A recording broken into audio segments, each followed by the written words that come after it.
Sa paglapit ng halalan 2028, unti-unti nang umiinit ang usaping pampolitika sa bansa. Habang maraming mata ang nakatuon sa kung sino ang tatakbong presidente, hindi rin magpapahuli ang karera para sa pagka-vice-presidente, ang posisyong kadalasang nagiging daan sa mas mataas na tungkulin. Narito ang mga pangalan na unti-unting lumulutang bilang mga posibleng kandidato sa pagka-vice-presidente sa 2028. Unang-una sa listahan si Senator Grace Poe, kilala bilang isa sa mga pinakarespetadong mambabatas sa Senado. Si Poe ay matagal nang tinitingala sa larangan ng serbisyo publiko. Sa mga survey, madalas siyang nangunguna bilang top choice para sa vice-presidente. Maraming Pilipino ang naniniwala sa kanyang pagiging tapat, independent at may malasakit sa ordinaryong mamayan. Gayunman, nananatiling palaisipan kung siya ay tatakbo bilang Pangulo o pipiliing maging running mate ng isa sa mga malalakas na kandidato. Kasunod naman si Senator Amy Marcos, kapatid ng kasalukuyang Pangulong Bongbong Marcos.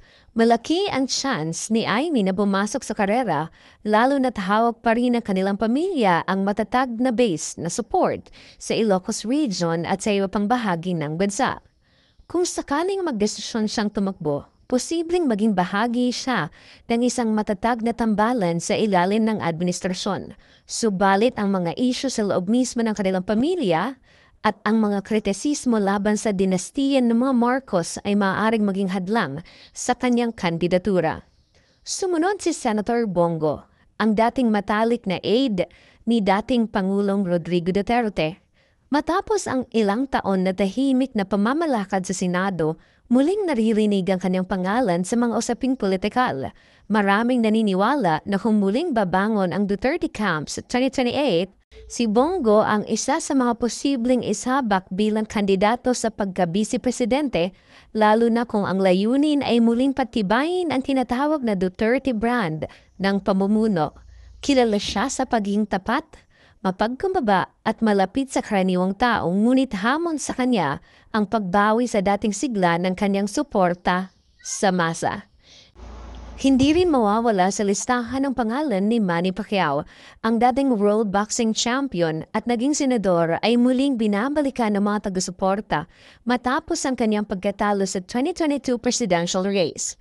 Marami nang naniniwala na ang kanyang imahe bilang inspirasyon ng may hirap ay maaaring magbigay sa kanya ng ikalawang pagkakataon sa politika. Ngayon, mas maingat at mas handa na raw siya.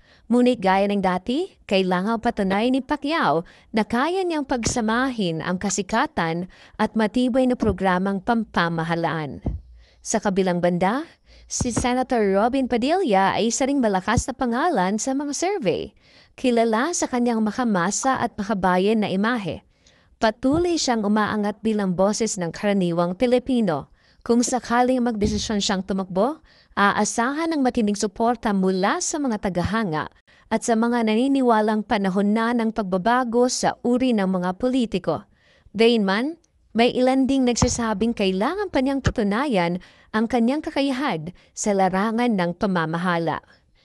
At syempre, kabilang din sa mga pinagpipilian ang isa sa mga pinagkakatiwalaang personalidad sa media na naging senador, Raffy Tulfo.